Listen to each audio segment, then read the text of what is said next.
In the early years of bebop, only he and Max Roach could handle Charlie Parker and Dizzy Gillespie's blazing tempos. His style included an absolute perfect sense of the beat, never varying it an inch no matter what the speed. Who was Stan Levey? Here on Big on Bebop.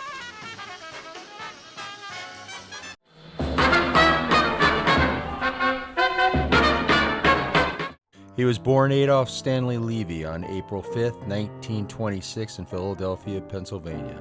Entirely self-taught, which he attributes to his left-handed technique and not knowing any better.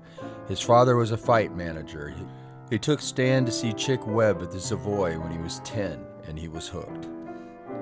He met and played with Dizzy Gillespie when he was 16 in Philadelphia. Stan credits Dizzy with being instrumental in his development at a young age. When Dizzy left for New York, Stan started boxing to make money. He became a professional from 1942 to 1944. He was a promising heavyweight boxer with bouts against top contenders such as Roland Lastarza, the only fighter to come close to defeating Rocky Marciano.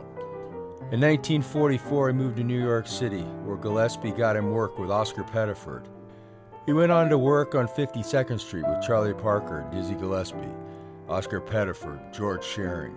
He also worked with big bands Georgie Auld and Woody Herman.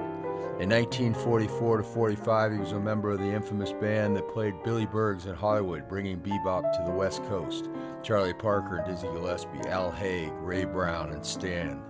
He joined the Stan Kitten Orchestra in 1952, and in 1954 he moved to the West Coast and replaced Max Roach, joining the Howard Rumsey Lighthouse All-Stars, and was a major influence in the West Coast jazz scene.